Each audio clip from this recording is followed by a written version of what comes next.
Required reading this morning from ESPN.com's Bill Barnwell, who writes, "This is a critical year for Mayfield. It's not out of the question that this could be his last season as Browns starter if he continues to struggle. It seems crazy to imagine him going from toast of the town as a rookie to fighting for his job in year 4, but the Bears went from thinking Mitchell Trubisky was a franchise quarterback to turning down his fifth-year option a year later.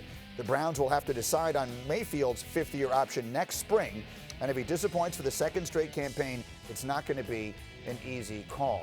Get my crew back in here. Let's start with my general manager, Mike Tannenbaum. Does that make sense to you?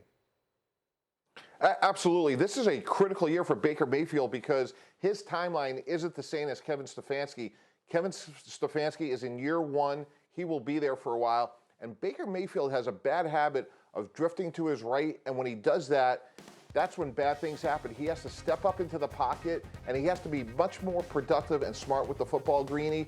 And when you look at guys like Josh Rosen, short leash in Arizona, he's gone. Trubisky was mentioned. The option was an exercise. I think that's going to be the new normal in the NFL, where these younger quarterbacks get shorter leashes. You could look at Joe Judge with the Giants. You could go to Washington with Ron Rivera. Those young quarterbacks could be in peril. So this is a hugely consequential year for Baker Mayfield. All right, I'm going to just sort of bookmark the words new normal because I want to come back to that. But let me get thoughts from the other guys as well. D. Wood, would it make sense to you if Baker Mayfield is not great this season for the Browns to be thinking time to move on?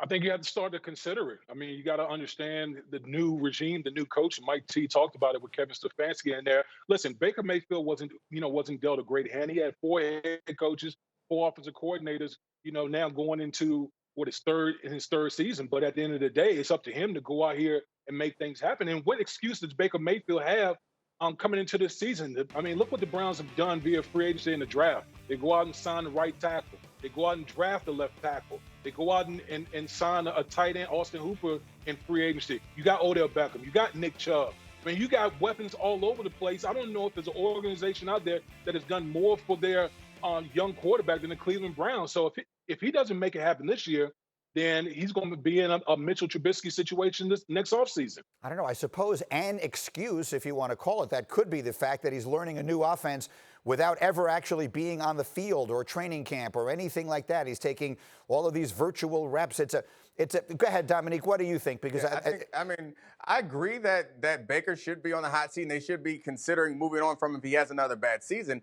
But they need to make sure that they watch the film and understand what's his fault and what's not his fault. Because while Mike T says he should step up in the pocket, there was not a pocket to step up into many times last year. And another issue that they had was the coaching, obviously. What you do to build a good offense in this league is you get really, really good at one thing first. And then the defense has to adjust to stop that one thing, which compromises the defense and makes everything else an opportunity, or makes more opportunities for you to make big plays. They didn't do that last year. If you watch their games closely, they don't seem to have much of an offensive plan. And I guess that's part of the problem when you have so many great players is you're just running plays for guys. You're not building an offense necessarily. So at the end of this season, if Baker has a poor season, I think it's important to understand why he has a poor season, because I don't know that it was all his fault last year. Go ahead, D. Wood. Well, I think that's the reason why you bring in Kevin Stefanski. If you look at what he did for the Minnesota Vikings last year, they became a run-centric offense with Dalvin Cook. And look what that did for the Minnesota Vikings last year. And I think that's the reason why he's in Cleveland this year. You got Nick Chubb, who's the second leading rusher in the National Football League. This is a team that's probably going to run the ball first. They up the young quarterback. Now, if Baker Mayfield can't make things happen, can't correct some of the errors of his ways from last year, then that brings serious questions as if this guy's going to be the long-term solution at the quarterback position. I don't disagree with that. I can't sit here and tell you that I know or even think Baker Mayfield is going to become a great quarterback. But what I can say, Mike Tannenbaum, to you is I think there's a difference between excuses and reasons. Some things are excuses, and other things are reasons why things go wrong. So if the New York Giants, by hiring a new coach, or if Washington, by hiring a new coach, decide after 1 year that they are ready to move on from their quarterbacks, that means A, they really weren't that committed to the decisions they made organizationally in the first place, and B, it strikes me as a really lousy way of doing business. This is a developmental position, and I don't think a quarterback can necessarily, you can say, look at a guy after 2 years and say, that's it, he's never going to be what we use the number 1 pick in the draft on. That strikes me as a very questionable way to go about this. Mike? Well, Greedy, you bring up an interesting point. What the NFL is and what the NFL should be. And you're right, the quarterback fundamentally is a developmental position. And if you look around the NFL, we saw it recently with Ryan Tannehill. Sean Payton is doing the exact same thing with Jameis Winston this year. If we go back a number of years, Aaron Rodgers, the great Aaron Rodgers, sat for a couple of years.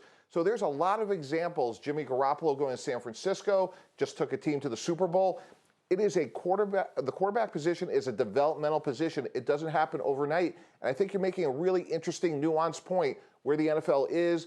We see these short leashes, Josh Rosen, Trubisky, and what it should be is maybe be a little bit more patient. But when Kevin Stefanski comes in, he says, hey, you know what? Baker Mayfield, you're not going to throw 20 interceptions because once you hit 10, 11, 12, you'll be standing next to me. So it's a different prism now. Nick, I got 30 seconds. Why are you shaking your head?